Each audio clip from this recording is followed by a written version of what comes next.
오늘 말씀은 예수님께서 제자들과 함께 마지막 만찬으로 유월절 만찬을 하시는 그런 장면에서 나온 말씀입니다. 요한복음 13장 우리가 읽었지만 뒷부분을 읽었지만 앞부분 전반부를 보면 예수님께서 제자들의 발을 씻기시는 소위 말하는 세족의 시간이 있습니다. 그리고 이제 곧 십자가에 달려 돌아가실 것을 아시게 된 주님께서 이제 제자들과 함께 있을 만한 시간이 얼마 남지 않았음을 아셨습니다. 그래서 13장 1절에도 보면 여기 그런 표현이 등장하죠. 내가 너희와 함께 있을 날이 얼마 남지 않았다라는 말씀을 하시죠. 돌아가실 때가 이른 줄 아시고, 또 3절에도 보면 그렇게 기록하고 있습니다. 하나님께로 돌아가실 것을 아셨다, 이렇게 표현하고 있습니다. 다시 말하면 이제 나는 곧 죽게 될 거다라는 것을 예수님께서 이미 알고 계셨다라고 말씀하고 있습니다. 자, 십자가를 앞두고 이제 자기 없이 제자들만 이 땅에 남게 되거든요. 그것을 보면서 제자들을 생각하는 예수님의 심정과 마음이 고스란히 그 뒤에 있는 가르침에서 나타나고 있습니다. 한번 여러분 그런 생각 해보셨습니까? 내가 이제 곧 죽는다, 뭐 한 내일 모레 죽는다, 그리고 내가 말할 수 있고 그럴 수 있다면 내 자녀들이나 또 내 주변 가까운 분들이나 또 내 남편, 내 아내에게 어떤 말을 당부하고 싶겠습니까? 뭐 어떤 남편은 돌아가면서 시집가지 마라 이러고 죽었다고 얘기하는데 그것이 가장 걱정스러운 사람이었나 보죠. 자기가 이제 죽게 되면 가장 좀 간절하게 바라는 것들을 좀 당부하고 싶지 않겠어요? 그런 당부를 이제 하시기 위해서 예수님께서 말씀하시는 가르침이 이제 그 뒤에 있는 13장 이후로 쭉 나오는 그 말씀들입니다. 요한복음 18장에 가면 예수님께서 이제 잡히시는 장면이 나오거든요. 그래서 요한복음 13장부터 시작해서 예수님께서 쭉 가르치시는 그 가르치심을 보통 다락방 강화라고 표현합니다. 예수님께서 유월절 만찬을 위해서 다락방에 모이셔서 제자들에게 말씀하시고 가르쳤던 부분을 다락방 강화라고 말하고, 저는 이것을 또 마지막 레슨이라는 표현을 썼습니다. 그 첫 번째 레슨이 뭐냐면 예수님의 발을 직접 씻기시면서 시청각 교육을 시키시는 것입니다. 이 발을 씻기는 장면은 두 가지의 의미가 있습니다. 그 하나는 뭐냐면 너희의 죄는 내가 씻기는 거다, 이 말씀을 하시는 거예요. 목욕한 것에 대한 얘기도 하는데 그것은 침례와도 관계가 있습니다. 침례가 뭡니까? 예수님을 믿고 모든 죄에서 죽고 내가 다시 의의 몸으로 하나님의 사람으로 살아난 것을 침례의 의식으로 반영하지 않습니까? 그러니까 내가 너를 위해서 죽었으니까 너의 죄를 다 씻겼다. 그런데 너희가 거듭난 이후에도 죄를 자꾸 짓게 되는데 그 죄조차도 내가 너희에게 용서한다. 그래서 발을 씻기는 장면을 통해서 목욕한 자는 이제 다 씻을 필요가 없고 발만 씻으면 된다, 이런 말씀으로 말씀해주고 있습니다. 예수님께서 우리의 죄를 용서하시고 씻어주시는 그런 분이심을 가르쳐주시는 것이 세족식의 첫 번째 교훈입니다. 두 번째 교훈은 거기에서 이제 너희가 낮은 자로서 섬겨라, 이렇게 말씀하고 있습니다. 그러면서 오늘 두 번째 가르침이 나오는 것이 오늘 본문의 말씀인데 그것이 뭐냐면 서로 사랑하라 라고 하는 말씀이 두 번째 레슨입니다. 자, 오늘 본문은 13절에 13절이 아니죠. 몇 절이에요? 31절에 보면 그가 나간 후에 라는 말씀으로 시작을 합니다. 그가 나간 후에, 이것은 가룟 유다가 그 만찬하는 장소에서 나갔던 모습을 이야기하고 있습니다. 예수님 배반하고 예수님을 대제사장에게 팔아 넘기기 위해서 가룟 유다가 이제 그 만찬의 장소를 이렇게 떠나갑니다. 드디어 올 것이 온 거죠. 그 뒷모습을 바라보는 예수님의 심정은 어떠했을까? 잠깐 저는 그 생각을 해봤어요. 자, 이 중에 나를 팔 자가 있을 것이다. 내가 떡을 찍어서 주는 자가 바로 그 자다, 이렇게 말씀하시면서 가룟 유다를 이미 알고 계셨었는데 이제 가룟 유다가 너희 할 일을 속히 하라 그러니까 이제 나갔어요. 자, 문을 딱 닫고 나가는 그 가룟 유다의 뒷모습을 보는 예수님의 마음은 정말 복잡 미묘한 마음이 아마 다 들었을 것입니다. 이제 집을 나서는 가룟 유다의 뒷모습을 보면서 이제 예수님께서 헛헛한 마음도 있으셨을 텐데 그러한 상황 속에서 예수님께서 뭐라고 말씀하시냐면 31절 32절에 보면 이제 내가 하나님께서 나를 통해서 영광 받으실 것이고 하나님이 나에게 영광을 주실 것이다. 이런 말씀을 하거든요. 십자가를 통해서 하나님의 영광이 임할 것이다. 이렇게 말씀하고 있습니다. 아마 제자들이 이 말씀을 들을 때는 굉장히 헷갈렸을 거예요. 도대체 이분이 고난을 받아서 죽으신다는 것 같기도 한데 또 영광을 받는다라고 말씀하시니까 이게 도대체 무슨 말씀인가 아마 헷갈렸을 것 같아요. 제가 볼 때는 예수님께서 돌아가시고 부활하신 나중에서야 아마 이 말씀의 의미를 제대로 깨달았을 것이라는 생각을 하게 됩니다. 크나큰 고통을, 십자가라는 고통을 당하게 되겠지만 주님은 그 고통에 연연하지 않았습니다. 그 고통을 넘어서 십자가 이후에 올 영광을 바라보시는 것이 바로 주님의 모습이었습니다. 운동선수들이 어떤 경기에 임하게 되면 그 경기 중에서는 매우 어려움들을 많이 겪을 수 있죠. 마라톤을 뛰시는 분도 있어요. 49.195km를 뛰잖아요. 저는 5km만 뛰어도 헉헉거려서 이제 더 이상 못 뛰겠더라고요. 예전에 한번 목회자들끼리 마라톤 대회, 단축 마라톤을 하는데 제가 그렇게 체력이 바닥인지 몰랐어요.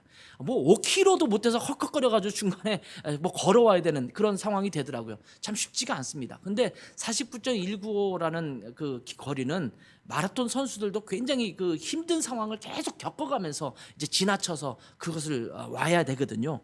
굉장히 숨가쁜 고통을 견뎌내야지만 마라톤을 완주하고 때로는 영광의 면류관을 쓰는 그런 영광이 될 것입니다. 격투기 선수라고 해도 온통 쥐어맞고 또 때리고 이러면서 그 고통을 감수해야지만 그 이후에 나타나는 영광을 받을 수 있는 것 아니겠습니까?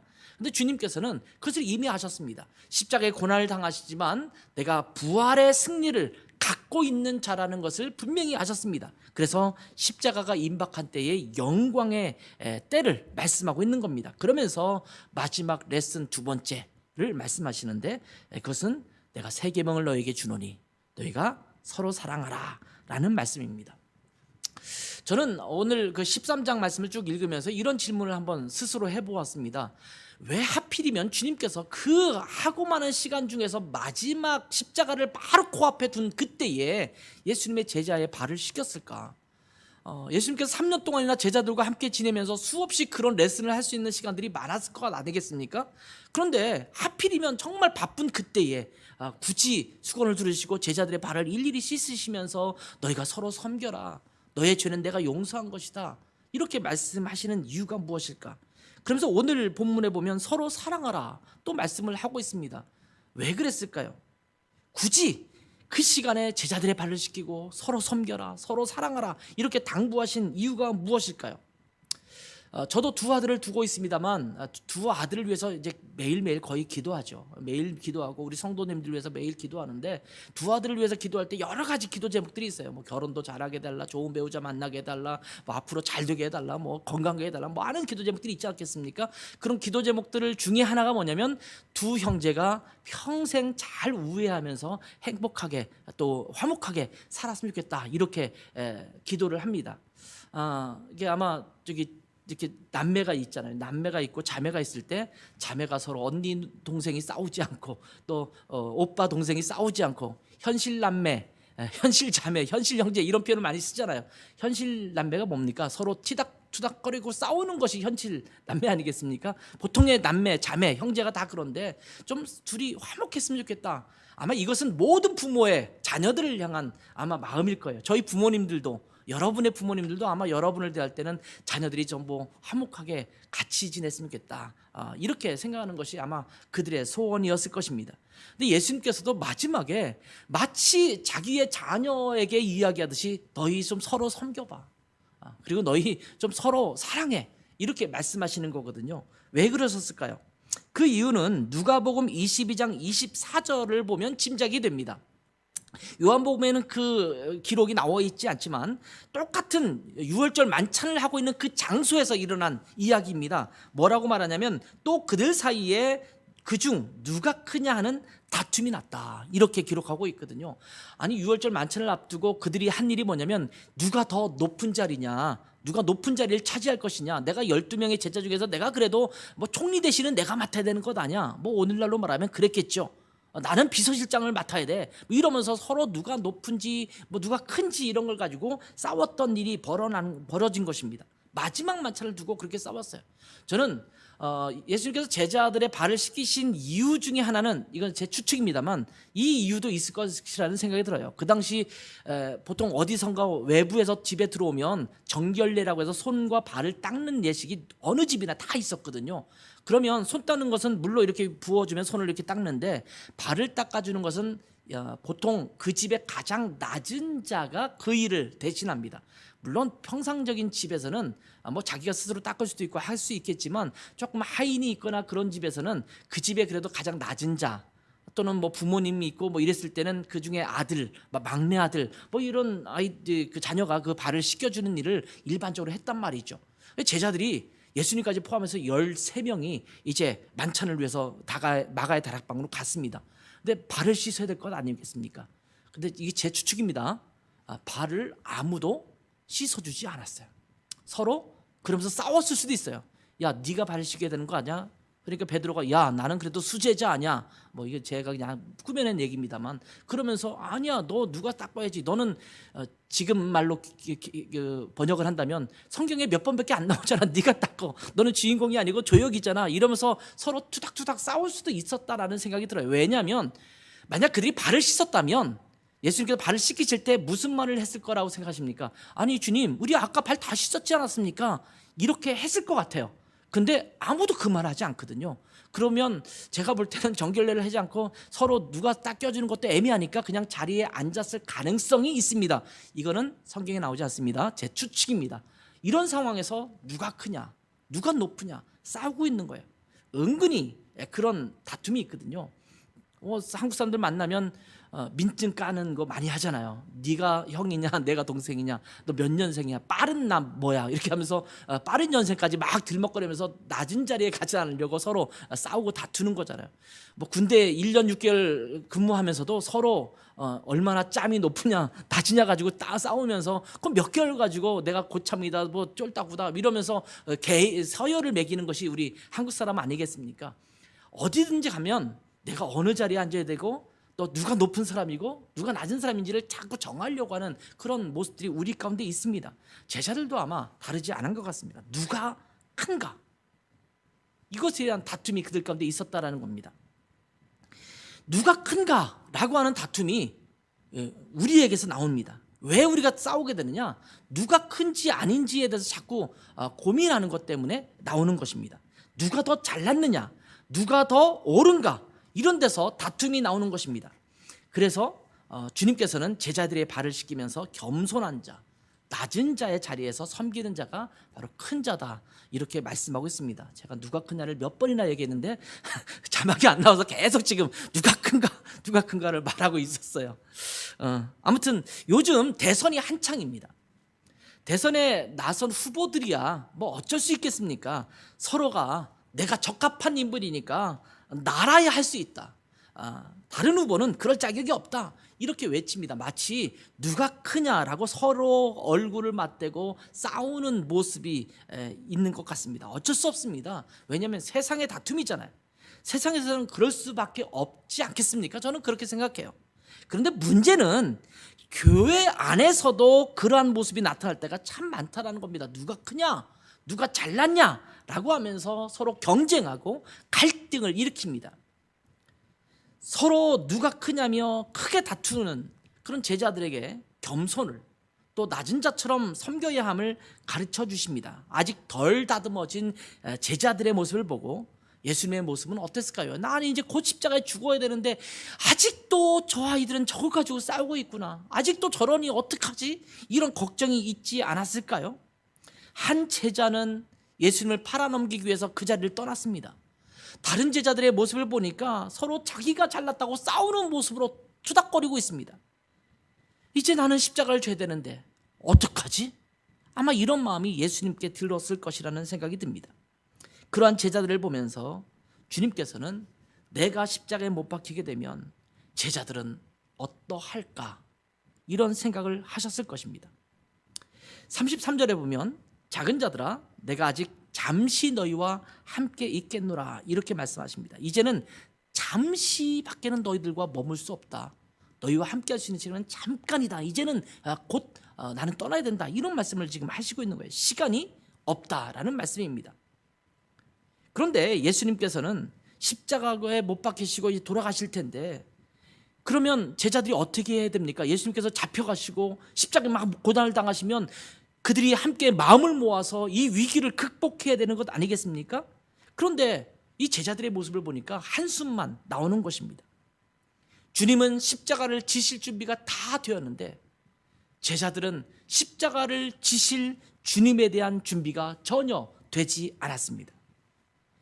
예수님께서 잡히시기 전까지 마지막 가르침을 하고 있는 내용들을 보면 주로 어떤 내용이 다뤄지고 있냐면 서로 섬겨라, 또 서로 사랑하라, 그리고 마지막에는 요한복음 17장 쪽에 가면 서로 하나가 되라. 엄청난 말씀을 전하셔야 될 것 같은데 엄청난 말씀이라는 건 뭐냐면 땅끝까지 이르러 내 증인이 되라, 이런 말씀 하셔야 되잖아요. 너희가 복음을 증거하는 그 전도자가 돼야 된다. 세상을 너희에게 맡긴다, 이런 말씀을 하셔야 되는데 지금 돌아가시기 전에 그런 말씀 안 하세요. 다 뭘 말씀하시냐면 지금 말씀하셨던 땅끝까지 복음을 전하라, 이거는 다 부활하신 후에 말씀하신 것이지 십자가에 달리시기 전까지는 뭐라고 말씀하시면 너희가 서로 섬겨라, 서로 사랑하라, 서로 좀 하나가 됐으면 좋겠다, 이런 말씀을 하시고 있는 거예요. 내가 죽고 나면 야 이거 아주 콩가루가 되겠는데, 이런 생각을 아마 주님께서 하셨을 것 같다는 생각이 듭니다. 주님은 자기 자신이 십자가에 못 박혀 돌아가실 때에 제자들이 뿔뿔이 흩어질 것을 이미 아셨습니다. 제자들은 주님께서 지실 십자가의 길을 자기도 마치 질 수 있을 것처럼 그렇게 생각을 하지만 아까 읽었던 33절에 보면 이렇게 말하잖아요. 너희가 나를 찾을 것이나 일찍이 내가 유대인들에게 너희는 내가 가는 곳에 올 수 없다고 말한 것 같이 너희에게도 이른다. 내가 예전에 바리새인과 유대인들에게 내 길을 갈 수 있겠냐, 너희는 갈 수 없어, 이렇게 말했던 것이 너희에게도 똑같이 적용돼. 너희도 못 올 거야, 이렇게 지금 말씀하고 있는 장면입니다. 자, 여러분, 어렵고 힘들 때는요 신경이 날카로워집니다. 감정이 예민해지죠. 그래서 사소한 일에도 서로 다투고 갈등하기가 쉽습니다. 좀 힘든 일이 생겨보세요. 뭐 어려운 일이 생겨보세요. 옆에서 그냥 평상시에 말을 뭘 했는 툭 던졌는데도 괜히 신경질 내고 막 짜증내지 않습니까? 문제가 발생하면 이 주어지는 긴장감이 있거든요. 그리고 그 문제에 대한 또 다른 각기 다른 의견들이 있습니다. 그러다 보니까 계속적으로 갈등을 겪기 쉽습니다. 사실은 어렵고 힘들 때는 어떻게 해야 합니까? 서로 다독거리고 서로 힘을 주고 서로 격려하고 그래야 되는 것이 정답인 것 아는데 신경이 예민해지고 막 위기가 생기고 어려움이 생기면 막 조급함이 생기면서 갈등이 생기고 서로 예민해지고 서로 날카로워지고 이런 모습이 우리의 모습 아니겠습니까? 예수님께서는 아마 그것이 눈에 선하게 보이셨던 것 같습니다. 그렇지 않아도 서로 누가 크냐라고 하면서 다투는 그런 제자들인데 예수님께서 대제사장들에게 잡혀가고 또 온갖 모욕을 당하면서 정말 오도 가도 못하게 십자가에 못 박혀 죽는 그 장면을 고스란히 쳐다보면서 겪게 될 제자들의 모습은 어떤 모습이었을까? 아마 주님은 그것을 생각했을 것입니다. 어떤 사람은 가룟 유다의 이렇게 비난했을 수도 있습니다. 너가 팔아넘겼지 라면서 손가락질을 할 수도 있었을 것입니다. 예수님께서 잡히실 때 너는 뭐 했어? 너도 도망갔지? 라고 하면서 서로 비난했을 수도 있었을 것입니다. 책임을 전가시키는 모습들이 그 제자들 사이에 있었을 법한 그런 일입니다. 그러면 아마 예수님께서 계획하셨던 원하셨던 예수 공동체는 시작도 못하고 처음부터 무너져 내렸을 것입니다. 아마 여러분들도 뭔가 잘 안 풀리면 모든 일에 신경질을 낼 때가 있잖아요. 내가 원하는 취업이 안 된다든지 또 내가 원하는 것이 될 것 같았는데 안 된다고 느껴졌을 때든지 그럴 때는 막 신경질이 나지 않습니까? 여러분은 어떠신지 모르겠어요. 저는 신경질이 나요. 막 신경질이 나고 그럴 때 누가 좀 툭 건드리면 좀 또 왜 날 건드리는 거야? 아마 이런 날카로운 마음들이 될 것입니다. 그래서 정말 별것 아닌 문제 때문에 서로 큰 다툼과 갈등으로 번질 때가 참 많습니다. 여러분 이런 것들을 참 조심해야 돼요. 지금 우리 교회는 위기랄 것이 별로 없어요. 별로 사람도 많지 않고 뭐 그런 큰 일을 겪을 만한 일이 별로 없기 때문에 그렇지만 이제 교회가 조금 더 이렇게 안정되고 그러면요, 그럴 때 위기가 찾아오거든요. 교회는 위기를 많이 맞이합니다. 공동체 안에 심각한 위기가 찾아왔을 때 그 위기를 맞이하는 모습, 이것은 주님의 제자로서 우리가 얼마나 성숙했는지를 가늠케 하는 시험대이기도 합니다. 이 테스트이죠. 그래서 위기일 때 그 사람의 성숙도를 알 수 있어요. 막 위기가 있을 때 막 그 더 조급해하고 날카로워지고 그러면요, 아직 덜 성숙한 거예요. 근데 짜증나는 일, 위기가 있을 때, 문제에 봉착했을 때 내가 어떻게 차분하게 주님을 의지하면서 그렇게 내가 의지하는가가 우리의 성숙도를 가늠할 수 있는 것입니다.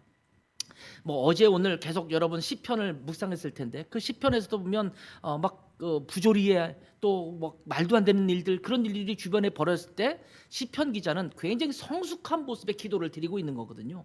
그런 모습이 우리 가운데 필요합니다. 자, 이러한 제자들을 향해서 주님께서 주시는 가르침은 뭐냐? 서로 사랑하라. 내가 너희를 사랑한 것처럼 너희도 서로 사랑하라. 한번 따라합시다. 너희도 서로 사랑하라. 서로 사랑하라. 이렇게 말씀하고 있어요. 34절을 같이 한번 읽어볼게요. 같이 읽습니다. 시작. 새 계명을 너희에게 주노니 서로 사랑하라. 내가 너희를 사랑한 것 같이 너희도 서로 사랑하라. 자, 내가 너희를 사랑한 것처럼 사랑하라. 예수님께서 제자의 발을 씻기셨던 것처럼 서로 섬기라고 말씀하시고, 내가 목숨을 버리면서까지 너희를 사랑했던 것처럼 너희도 서로 사랑하라 라고 말씀하십니다. 주님은 제자들에게 그 어렵고 힘든 과정과 상황을 겪을 때 너희가 할 일이 있어. 그게 뭐냐면 서로 사랑하는 거야. 서로 사랑하면 극복할 수 있어. 이렇게 말씀하고 있는 거예요. 그러면서 너희가 서로 사랑하면, 35절에 보면 이로써 모든 사람이 너희가 내 제자인 줄 알리라. 이렇게 말씀해 주십니다. 주님의 사람들은 어렵고 힘들 때일수록 서로 더 챙겨주고, 서로 더 격려해주고, 서로 더 배려해주고, 서로 더 다독거려주고, 서로의 허물을 오히려 더 감싸주는 자가 주님의 사람들입니다. 서로의 예민함을 다독거려주는 겁니다.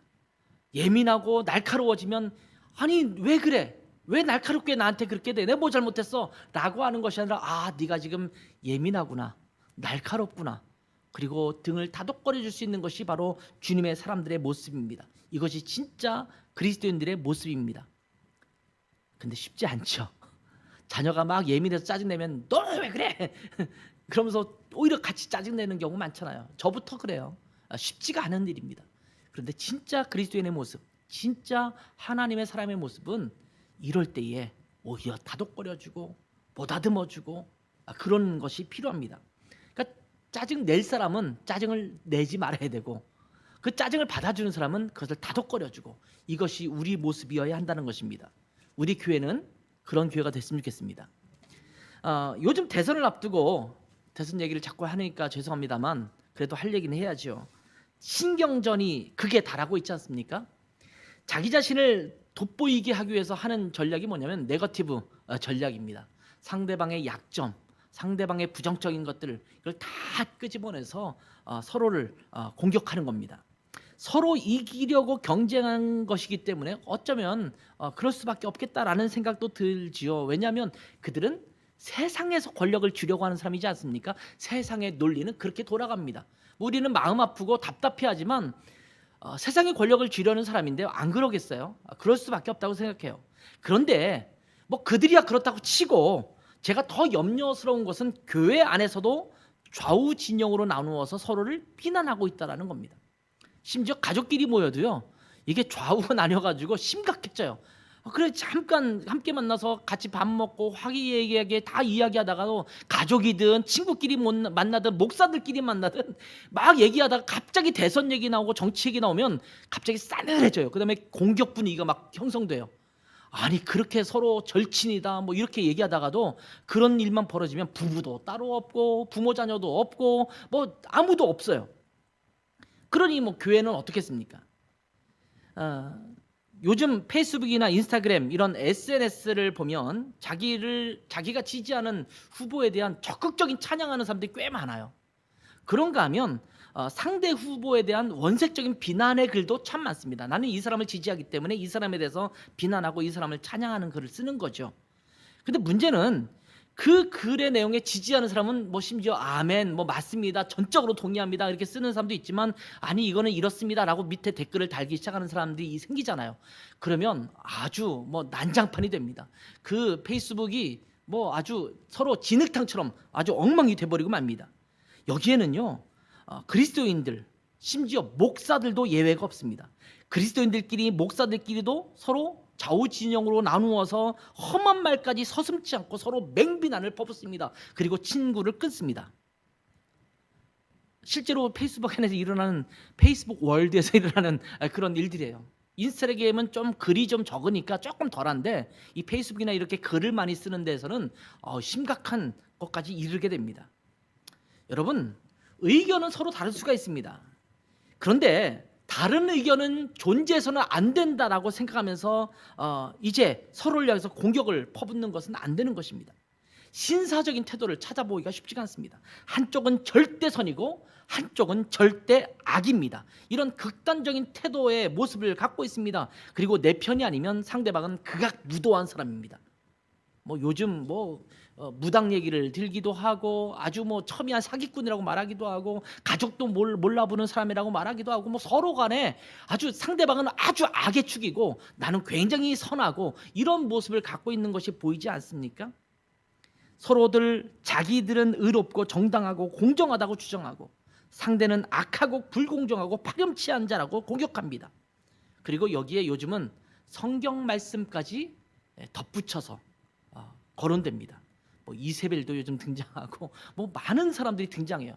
그러면서 그런 성경 인물, 또 성경 구절까지 등장해서 서로를 심각하게 비난하고 공격합니다. 마치 예언자인 것처럼 큰 소리를 냅니다. 근데 여러분, 저는 그런 생각을 해봤어요. 이런 글들을 볼 때 주님은 어떤 마음이 들까? 아마 주님은 애처롭다고 생각할 거예요. 참 쟤네들 가관이다. 내가 너희에게 명한 것은 서로 사랑하라고 했는데 누가 대통령이 되는 것 가지고 주님께서 보실 때는 정말 하찮은 문제를 가지고 네가 싸우는구나, 이렇게 생각하지 않을까요? 주님께서는 서로 사랑하라, 그리하면 너희가 내 제자인 줄 알 것이다, 이렇게 말씀하셨습니다. 근데 이 말씀이 마치 글자로 남은 경구처럼 취급됩니다. 여러분, 마태복음 5장 44절 한번 읽어볼까요? 마태복음 5장 44절 같이 한번 읽어보겠습니다. 시작.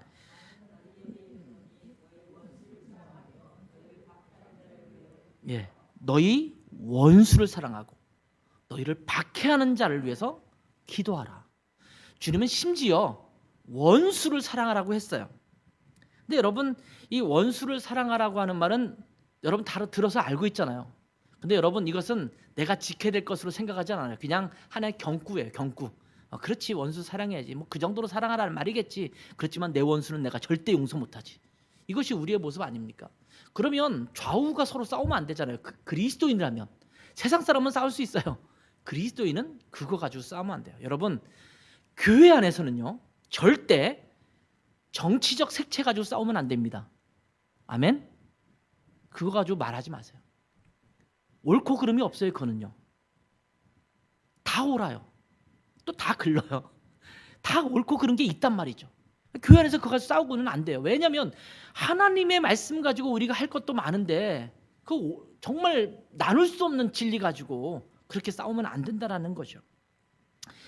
주님은 우리가 서로 사랑하기를 원하세요. 여기서 사용하는 사랑이라는 단어가 아가파테라는 말이 쓰여집니다. 아가파테. 서로 사랑하라 라고 할 때 아가파테, 이거 아가페라는 단어에서 나오는 겁니다. 아가페는 뭐예요? 무조건적인 사랑입니다. 무조건적인 사랑, 조건을 달지 않고 서로 사랑하라는 겁니다. 그냥 사랑하라는 것입니다.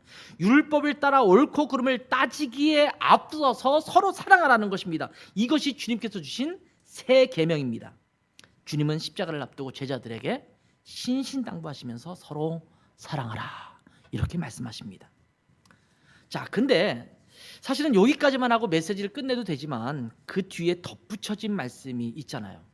사실은 큐티 본문에 이렇게 덧붙여져 있어서 뭐 이거 따로 떨어져서 묵상하면 더 좋을 것 같은데 라고 생각하면서 묵상하기 시작했는데, 제가 새로운 생각이 떠올랐어요. 그게 뭐냐면 주님께서 서로 사랑하라 이렇게 말씀하시고 있는데 예수님의 제자인 베드로가 뜬금없이 주님 어디 가십니까? 어디로 간다는 겁니까? 내가 왜 못 따라간다는 겁니까? 이렇게 이야기를 합니다. 코바디스 도미네 이 말씀을 하고 있는 거잖아요. 내가 따라갈 수 있는데 나 목숨까지 버릴 수 있습니다. 이렇게 말하고 있는 겁니다. 36절에 그렇게 말하잖아요. 내가 따라올 수 없을 거다. 그랬더니 베드로가 뭐라고 말합니까? 37절에 보면 주를 위해서 내 목숨을 버리겠나이다. 이렇게 말합니다. 여러분, 예수님께서 사랑하라고 말씀하고 있을 때 베드로가 내 목숨을 버려서 주님을 위해서 헌신하겠다라는 고백을 하고 있는데 주님께서 이 부분에 대해서 너는 오늘 나를 3번이나 배신할 거야. 모른다고 할 거야. 부인할 거야. 이렇게 말씀하고 있지 않습니까? 주님은요. 목숨을 건 결의보다 서로를 사랑하기를 원하셨습니다. 서로 사랑하지 않으면서 목숨을 바칠 정도로 헌신하는 것, 이것은 오히려 더 위험합니다. 왜냐하면 그건 도그마가 될 수 있기 때문입니다. 도그마가 뭡니까? 이제 문장이 계속 나와야 되는데 아직 안 나왔어요. 네. 더 넘어가세요. 네, 이게 다 안 나왔군요. 예, 예. 자, 목숨을 바칠 정도로 헌신하는 것은 위험하다 이렇게 말을 했죠. 왜 그러냐면 그 도그마가 될 수 있기 때문에. 도그마가 뭡니까? 독선이에요. 독선적 신념입니다. 자, 도그마의 기인에서 나오는 것이 이데올로기예요. 이념이라는 것입니다. 근데 사랑이 없는 이데올로기는 파괴적입니다. 여러분, 이데올로기 때문에 얼마나 서로 싸웁니까? 동과 서가 나누고 또한 공산권과 자유민주주의가 싸우고 이게 다 도그마에서 기인한 이데올로기거든요. 이데올로기 때문에 서로 싸우는 거예요. 사랑이 없는 이데올로기는 파괴적일 수밖에 없습니다. 주님의 복음을 전하고 영혼을 전도하는 데 필요한 것은 도그마도 이데올로기도 아니고 오직 그리스도의 사랑입니다. 사랑이 없는 헌신의 결단, 이것은 순식간에 무기력해집니다.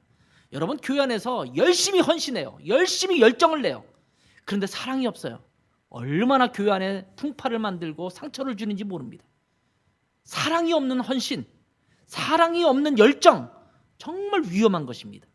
그래서 주님께서는 너가 나를 위해서 목숨을 버리겠다고? 아니, 너는 나를 3번 부인할 거야.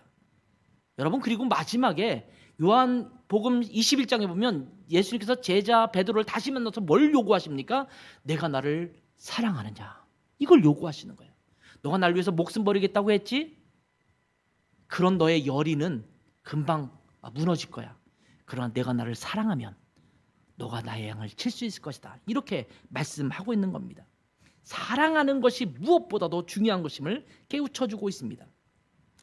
사랑으로 사람들을 대해야 합니다.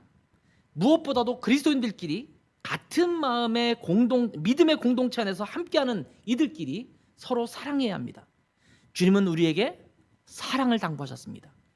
여러분, 우리 라이트하우스 김포 여러분, 성도 여러분, 꼭 기억하십시오. 우리는 서로 사랑해야 되는 하나님의 자녀들입니다. 서로 사랑하십시오. 한번 고백해 보세요. 사랑합니다. 참 부끄러운 고백인데 누가 이런 거 시키면 저도 잘 좋아하진 않는데 우리는 그리스도 안에서 사랑하라고 명령받은 하나님의 공동체이기 때문에 서로 사랑하는 우리 공동체가 되기를 주님의 이름으로 축원합니다. 기도하겠습니다. 하나님 아버지, 서로 사랑하라고 말씀하셨던 주님의 말씀에 우리가 온전히 순종하게 도와주시옵소서.